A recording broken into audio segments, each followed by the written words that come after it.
wins a place in the semi-finals at 6.67 seconds, but it's nearly time for Garlits. If I get by Peter Crane, I can win the event, because I'll have obviously sorted out my problems and it'll be well on the way. Then it'll be minor tuning from there on. This is a major hurdle, this first round. And of course, being faced with the fastest car makes it extremely difficult. In other words, the pressure is on Big Daddy, so to speak. The pressure is on indeed. The quickest qualifier, Peter Crane, against Big Daddy.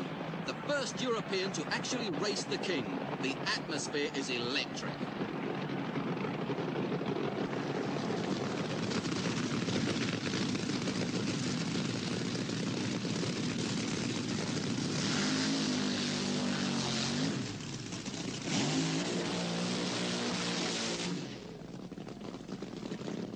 The combination of those two good burnouts and the fact that the strip was sprayed earlier with a special traction compound should mean really quick runs from both cars. The adrenaline is really high in both competitors and spectators alike. Something special is about to happen and everyone can feel it. Garlits in the right-hand lane and Crane near to us. The design of Garlits' car causes the foul light to come on, and Crane wins a great race, and it looks like a good time. Everybody in that crowd listening, the winning elapsed time for Peter Crane, 5.9. The first 5-second run outside North America with a 215-mile-per-hour terminal speed.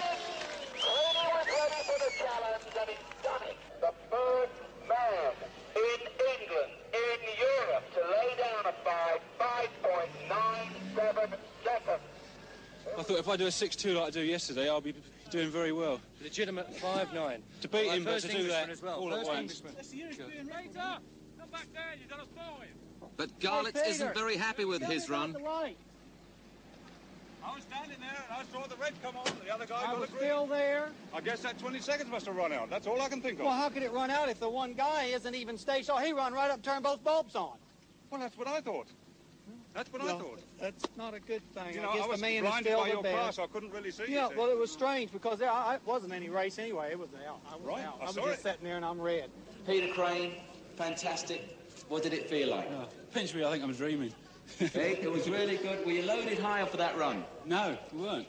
I was hoping just to perhaps do a 6.2. Yeah. That's what's called psyching out, folks.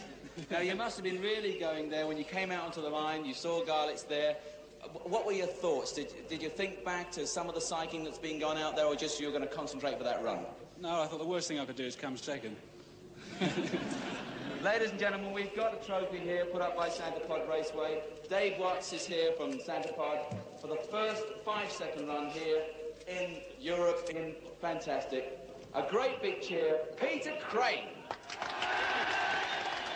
While Crane celebrates, the racing continues with the first semi-final. Alan Herage is pushed down the far-up road, but fails to start the engine.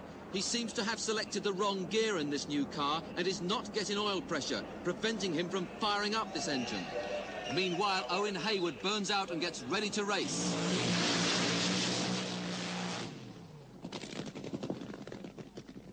Herage's crew try desperately to solve their problems, but it's no good. Hayward can go through to the final with another solo run. At 6.71 seconds and 217 miles per hour. Will his luck hold? Herage's didn't, and he's out of the competition. The second semi-final. Clive Skilton waves to the crowd as he comes down the far-up road. The car is really loaded with nitro for this run because he's racing Europe's 5-second man, Peter Crane, who seems unbeatable. The quickest qualifier and the man who beat Garlits with a 5.97-second run. The main point in Skilton's favour is his experience.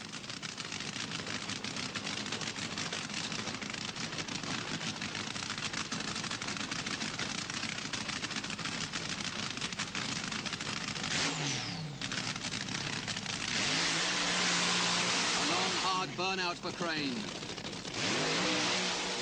A much shorter one for Skilton. He's been reading the start lights so well this weekend. This could be so important on this race. Both crews using every technique in the book for this one. Skilton in the right-hand lane and Crane in his favourite 5-second one. They're staging.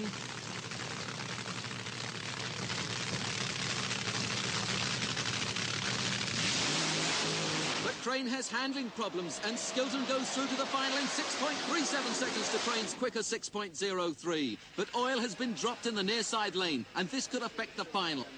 Well, I'm going to hit it off the line on the orange, and if it turns red, it turns red, and if not, I might get out in front of him. Clyde Skilton comes down the far-up road, closely followed by Owen Hayward, who's drawn the oil-fouled lane. Has his luck left him? The crowd applaud the two finalists as they get ready for this climax of one of the best drag racing events seen in Europe.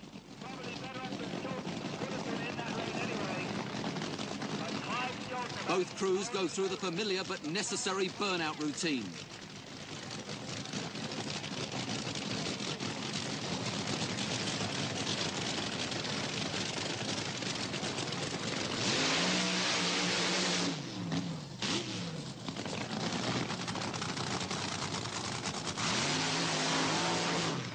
Burnout's completed, both cars staged. Skilton in the far lane.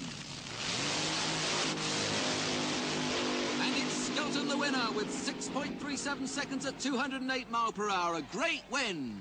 We felt confident before we went into it, and then with the oil down on that lane by the funny car, which was really bad luck for Owen, we really felt that we had it in the bag.